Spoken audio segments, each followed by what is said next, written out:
Bonjour et bienvenue dans ce nouvel épisode de Je n'ai rien à vous dire. Je suis ravie de t'accueillir dans cet épisode. Avant de commencer, je me présente, je suis Hélène, thérapeute, spécialisée dans l'accompagnement du burn-out pour les personnes qui souhaitent en guérir ou l'éviter, mais grâce à mes casquettes d'énergéticienne, d'art thérapeute et de coach thérapeutique, je peux accompagner aussi plusieurs problématiques relationnelles, de couple, que ce soit aussi en lien avec la santé, le domaine professionnel, les traumas, les addictions, etc. Si ce n'est pas déjà le cas, je t'invite à me rejoindre sur ma page Instagram. Je vais mettre le lien avec la description de l'épisode d'aujourd'hui. Et pareil, si ce n'est pas encore fait, je t'invite à t'abonner, à cliquer sur la cloche pour être informé dès qu'un nouvel épisode sort. Alors, pour l'épisode d'aujourd'hui, j'avais envie de te partager une des plus belles leçons que mon fils m'a permis d'apprendre. Je le dis assez souvent que mes plus grosses prises de conscience arrivent lors des moments assez anodins, simples, pas forcément en fait, dans les événements où je pourrais m'y attendre. Et donc, pas plus tard qu'il y a 15 jours, lors du deuxième entraînement de foot de mon fils, j'ai la chance de recevoir cette leçon extraordinaire. Pour te donner un peu de contexte, j'ai grandi dans la région dunkerquoise, dans le nord de la France, et je te dis ça parce que mes samedis soirs étaient régulièrement rythmés par des matchs de handball avec l'USDK, l'équipe de hand de Dunkerque, ou des matchs de basket avec le BCM de Gravelines. Et ce que j'aime dans ces sports, c'est l'ambiance, le rythme, c'est rapide, t'as pas le temps de t'ennuyer. Là où le foot, si t'es pas footeux ou footeuse et que l'aspect technique, ça ne te concerne pas, tu peux vite t'ennuyer. Donc déjà, ce n'est pas ma tasse de thé, le foot. À côté de ça, passer mes samedis ou dimanches matins à me les peler au bord d'un terrain pendant 90 minutes, là encore, on n'est pas sur mon activité préférée. Mais bon, je me suis toujours dit en tant que maman que je ne bloquerai pas les envies de mon fils sous prétexte que ça ne me convient pas. Et c'est important pour moi de lui laisser le plus de liberté de choix possible. Déjà qu'à 5 ans, t'as pas des masses d'occasions de faire tes propres choix. Donc voilà, de le laisser expérimenter selon ce qui l'inspire. Et là, ce qui l'inspire, c'est le foot. Voilà, bon, je le connais un peu, mon gamin. Je sais quand c'est nouveau, quand il y a un chouïa un peu trop de monde et qu'en plus il faut suivre des trucs hyper précis, ça peut vite le surcharger d'infos. Mais soit, ce serait comme ça avec n'importe quel sport de toute manière. Il veut faire du foot, vas-y gamin, je suis avec toi. D'ailleurs, le premier entraînement était assez cata, parce que son papa m'a dit qu'il avait passé pas mal de temps à pleurer, très peu à faire les jeux. Bref, l'enfant se trouve un peu refroidi, mais pas dégoûté pour autant.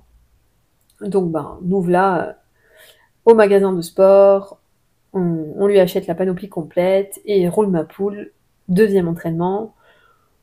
Il y va plutôt souriant, plutôt enthousiaste, il était tout content de mettre ses crampons, ses protèges tibias. Bref, je me dis, bon, on est bien parti, il y va comme une fleur, il va kiffer, c'est parfait. Et alors oui, alors oui, il a kiffé sa life, tout va bien. Le truc, c'est qu'il n'a fait aucun des jeux proposés. J'ai vu tous les gamins au taquet, faire la queue leu en randonnion, là, prêt à faire tous les exercices. Alors que le mien, c'était plutôt l'électron libre qui faisait un peu tout et n'importe quoi à côté. Genre, il dansait, il jouait un peu avec le ballon, il tournait sur lui-même, il s'allongeait dans l'herbe. Bref, il a tout fait, sauf du foot. Et euh, même un moment, à la fin, il y a un mini-match entre tous les gamins de l'entraînement et le mien, il est juste en mode pin-up au milieu du terrain, dans l'herbe. Genre, tout va bien, tout est normal, quoi. Et j'ai même une photo de lui et j'adore cette photo parce elle illustre parfaitement l'enseignement de cette anecdote et donc de cet épisode. Donc il y a tous les gamins qui sont à la queue leu-leu, au taquet pour faire l'exercice, qui écoute le coach qui est en train de donner les explications. Et il y a le mien qui est un peu plus loin, à peu près dans la même file, mais qui est assis sur un ballon et qui tourne le dos, quoi. Bref, euh, bref, il fait tout sauf du foot. Et pendant que j'observe ça au bord du terrain, je sens que ça ne me convient pas. Je sens qu'il y a quelque chose qui me chatouille, là, qui me chiffonne. Et pendant que mon gamin, en fait, est en train de faire autre chose que ce qu'on lui demande, je me rends compte que j'ai peur qu'on le trouve différent. En fait, qu'on le voit, qu'on le trouve différent, qu'on le trouve bizarre, qu'on le juge, en fait. Sauf que, au moment où je suis en train de me dire ça, je me dis, mais la première qui est en train de le juger, c'est moi. Et là, ça me percute. Parce que à ce moment-là, je suis en train de juger mon gamin parce qu'il ne fait pas comme les autres, qu'il ne rentre pas dans les cases. Et quand je réalise ça, l'espèce d'inconfort là que je ressentais disparaît totalement. Parce qu'en fait, quand je prends le temps de le regarder, alors j'ignore ce qu'il se passe pour lui à l'intérieur de lui, quelles sont ses pensées, quelles sont ses émotions et ce qu'il est en train de vivre. Mais n'empêche que si je me concentre juste sur ce que j'observe, je le sens heureux, en fait. Je réalise qu'il est pleinement lui-même à ce moment-là et que c'est parfait comme ça. Alors, ok, il fait pas l'entraînement, mais n'empêche qu'il a l'air fin heureux à observer autour de lui, à me faire des coucous de temps en temps, à se rouler dans l'herbe, à tourner sur lui-même nonchalamment en regardant le ciel. Bref, euh, je le sens heureux. Et en fait, le plus beau dans tout ça, quand je regarde toute la scène, c'est que en faisant ça, tous les coachs, donc il y en a 4, les 4 vont le voir chacun leur tour. Et en fait, j'observe mon petit bonhomme là qui discute, qui entre en connexion avec eux. Et alors, ce qu'il adore, pourvu que tu l'intéresses, parce qu'il est très sélectif avec les adultes, c'est soit tu l'intéresses, et dans ce cas-là, il va discuter avec toi, il va chercher à te faire rire et à interagir avec toi, soit tu ne l'intéresses pas, et là, t'as beau faire et dire ce que tu veux, il ne va pas te calculer. Donc, les 4 coachs vont le voir, chacun leur tour. Donc lui, je le vois discuter avec les 4, et en fait, je me rends compte que, du coup, tous les coachs se sont intéressés à lui, sont allés le voir, donc ils l'ont repéré, et ils connaissent son prénom. Et quelques instants après ça, un des 4 coachs, un des plus jeunes, va le voir, discute avec lui. Je vois qu'il se marre d'ailleurs, donc je sais pas ce que raconte mon fils à ce moment-là, mais quelques minutes passent, et en fait, je vois mon fils avoir des positions spécifiques liées au rôle de gardien de but. Et en fait, pendant un quart d'heure, 20 minutes, le, le petit jeune, là, le coach Mathis, en fait, lui fait un entraînement spécifique pour les gardiens de but. Oui, parce qu'en fait, mon fils, ça l'intéresse pas, lui, de courir avec tous les autres après le ballon. Lui, il veut être tranquille dans la cage, tu vois. Alors, tranquille, c'est relatif, hein. Peut-être que s'imagine que c'est tranquille, mais il va vite se rendre compte que non, pas forcément. Et en fait, lui, il veut être gardien de but. Et en fait, je vois ce jeune Mathis là qui lui fait faire des exercices spécifiques pour le gardien de but. Et je prends le temps de les observer, je prends des photos, je filme, et à un moment, en fait, j'ai les larmes aux yeux. J'ai les larmes aux yeux parce que, déjà, de gratitude pour Mathis, là, pour ce jeune homme qui a pris le temps d'écouter mon fils et de lui faire faire un entraînement adapté, en fait, aux envies de mon fils. Et j'ai surtout une vague profonde d'amour pour mon fils à ce moment-là, parce que ce dont je me rends compte, c'est qu'à aucun moment il a joué le jeu. Il s'est absolument pas adapté à ce qui était en train de se passer, et en fait, il a été pleinement lui-même, et en étant pleinement lui-même, il s'est attiré une opportunité qui lui correspondait totalement, qui était complètement alignée avec ce qu'il souhaite, être gardien de but.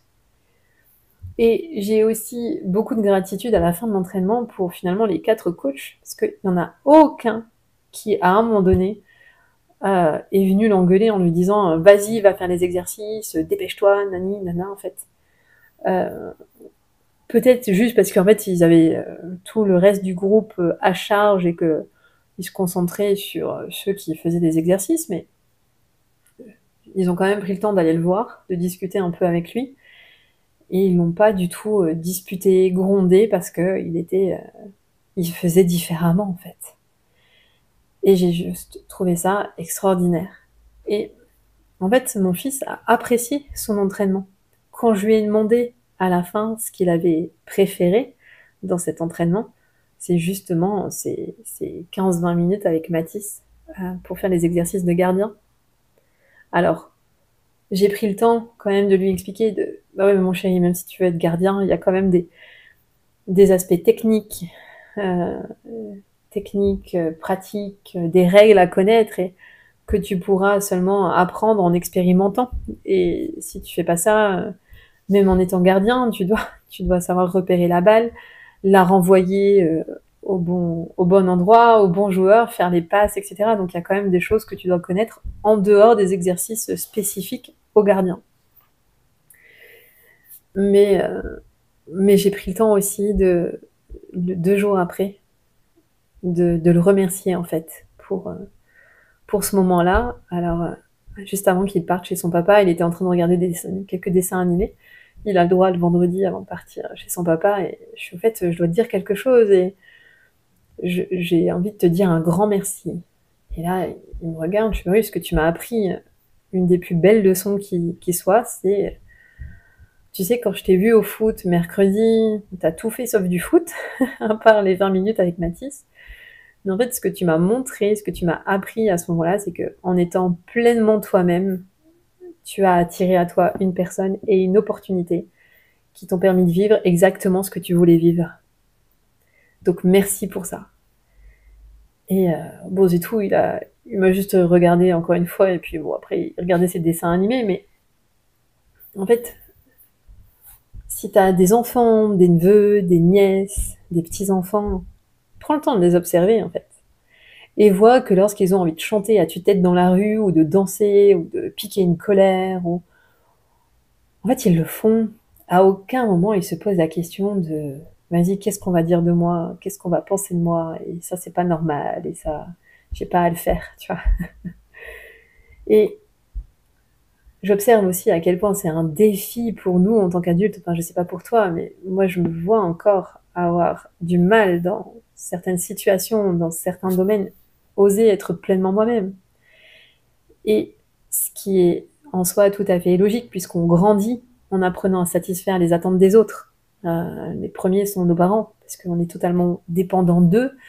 On a besoin d'eux pour survivre. On a besoin de leurs responsabilités, enfin, qui prennent leurs responsabilités vis-à-vis de nous, qui s'occupent de nous. Donc pour avoir à manger, pour être aimé, très souvent, euh, on, on répond à leurs attentes et à ce qu'ils attendent de nous.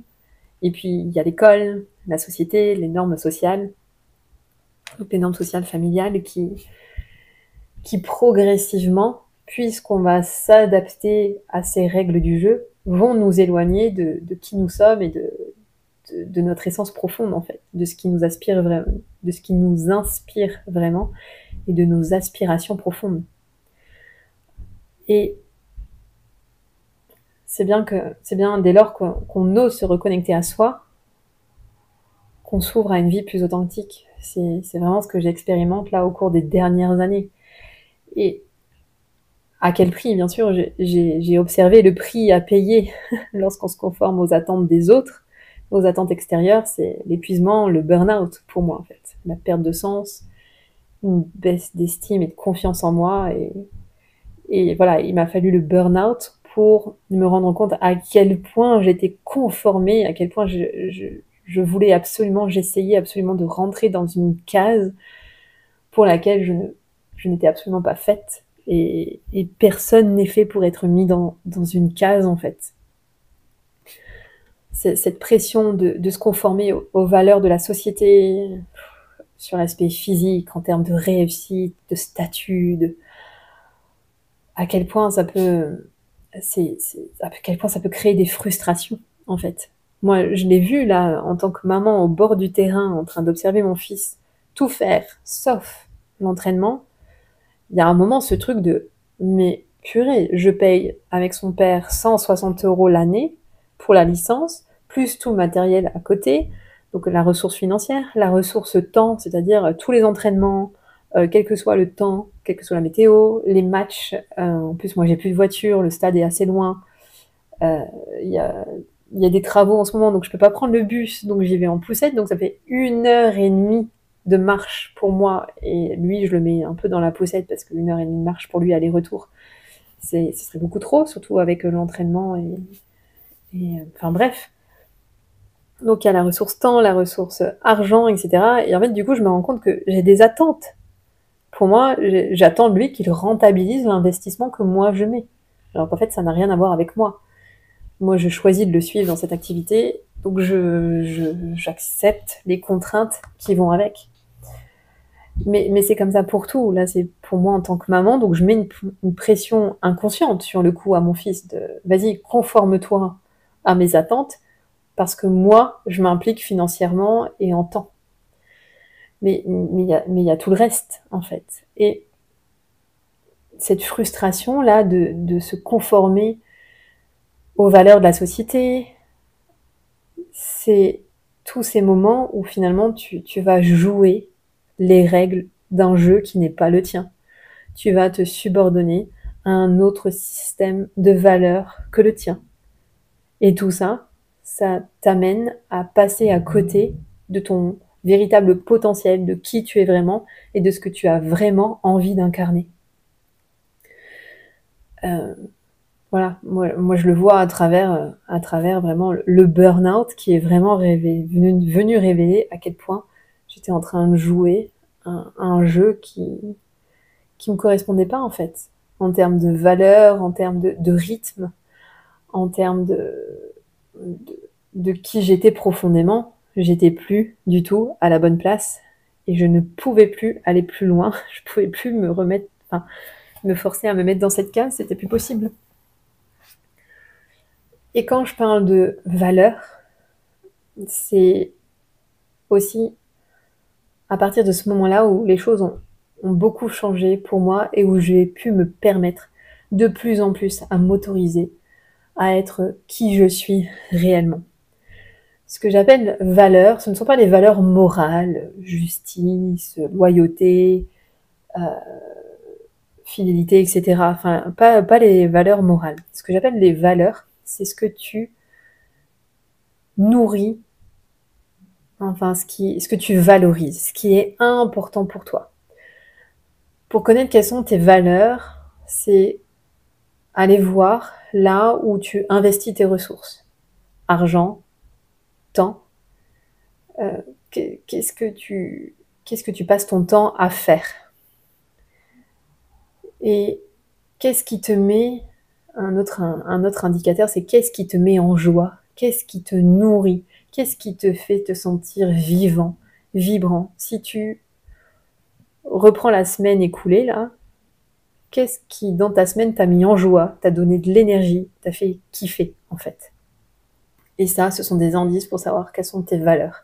Après, il y a tout un petit questionnaire à remplir qui a été fait. Il y en a plein qui le reprennent, hein, dont Julien Musi, mais qui est du docteur John de Martini. Et si jamais tu as du mal si tu le trouves pas, ou si tu as du mal à le faire, viens me contacter sur Instagram, viens en message privé. On peut faire l'exercice ensemble si tu veux. J'ai toujours une première séance qui est offerte et qui permet notamment justement de pouvoir accéder à tes valeurs hautes, à ce qui est important pour toi. Et c'est essentiel en fait de savoir qu'est-ce qui est important pour toi. Est-ce que c'est ta famille? Est-ce que c'est l'argent? Est-ce que c'est les voyages? Est-ce que c'est ton business? Est-ce que c'est apprendre sur le potentiel humain? Est-ce que c'est le sport? Est-ce que c'est la nutrition? Parce que tant que tu sais pas ça, comment tu peux t'épanouir et te permettre d'être pleinement toi-même si tu ne sais pas qui tu es et ce qui te nourrit au quotidien en fait? Parce que Dès lors que tu t'autorises à être pleinement toi-même, quand tu sais qui tu es et ce qui a de l'importance pour toi, c'est beaucoup plus facile et naturel de faire des choix en ce sens-là. Alors, bien sûr, ça demande de la progression, de la déconstruction de croyances et de schémas de pensée, etc. Parce que tout le temps où tu étais éloigné de ce qui était important pour toi, de cette connaissance de toi, ben, tu t'es approprié le système de valeurs des autres, de tes parents, de ton patron, de ta voisine, de l'influenceuse ou l'influenceur que tu suis sur Insta, ou de ta personnalité préférée. Donc, tant que tu t'es pas encore éloigné de ça pour te rapprocher de ce qui est important pour toi, ça demande du temps, ça demande de la déconstruction, et ça se franchit petit à petit par des petits gestes, des petites décisions, comme apprendre à dire non, se détacher du regard des autres.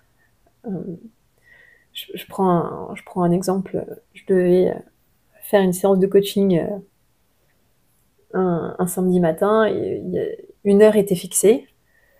Donc c'était à 10h, je crois. Et la personne me demande pour avancer à 9h30, et je me suis autorisée à dire ben non, écoute, c'est la seule matinée où je peux faire une grasse mat, donc je te dis non. Et à quel point c'est libérateur à ce moment-là. Ça peut paraître un petit geste, mais qu'est-ce que ça m'a fait du bien à ce moment-là de dire non, en fait. J'ai besoin de dormir demain matin. Euh, on a fixé 10h, on reste sur 10h. C'est des petits gestes, mais qui peuvent te permettre d'avancer progressivement.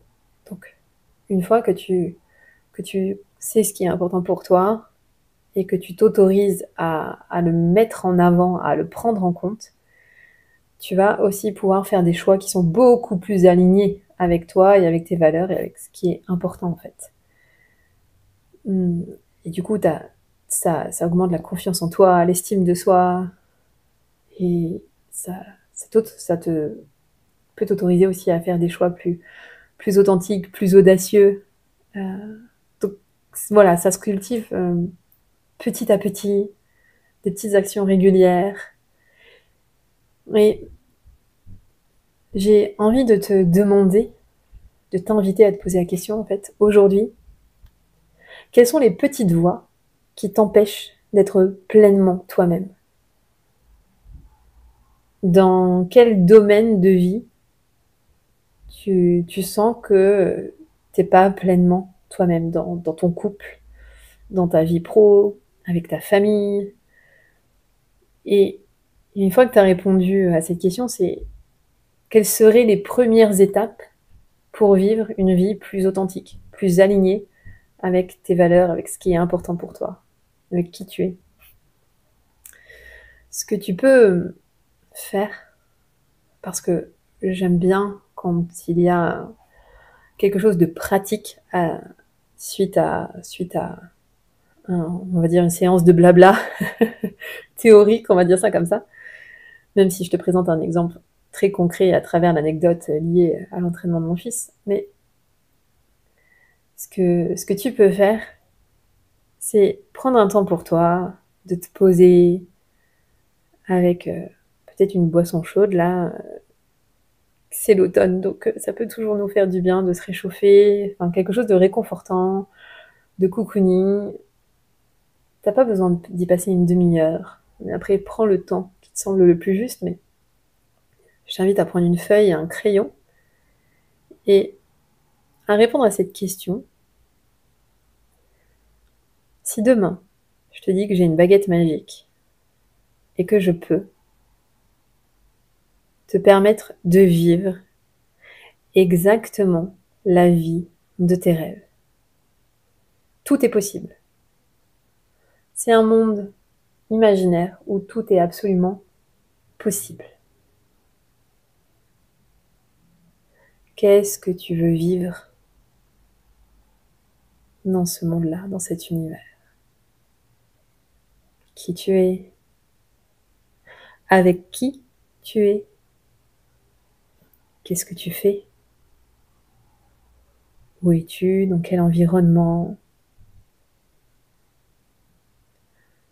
Dans ce monde-là, tu n'as pas besoin de gagner d'argent pour payer tes factures. À quoi tu passes ton temps? Qu'est-ce que tu fais naturellement, instinctivement, qui te procure de la joie, qui te semble tout à fait naturel et joyeux pour toi?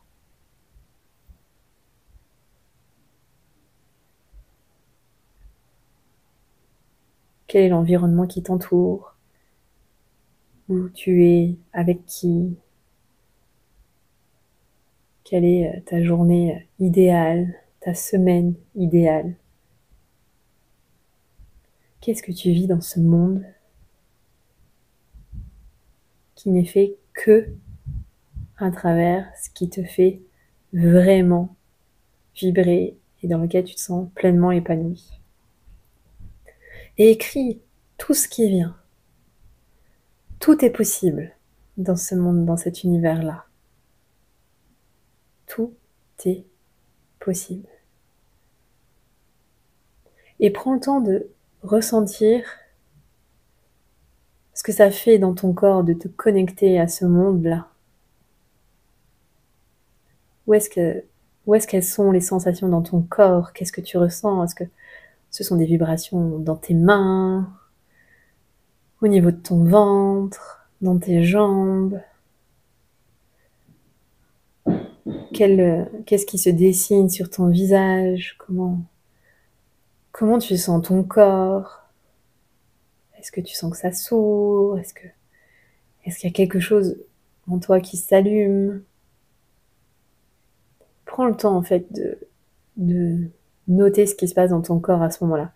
À partir du moment où tu te connectes à ce qui te met en joie et ce qui te semble évident, facile, inné et possible dans ce monde que tu es en train de te créer. Et écris vraiment tout ce qui vient.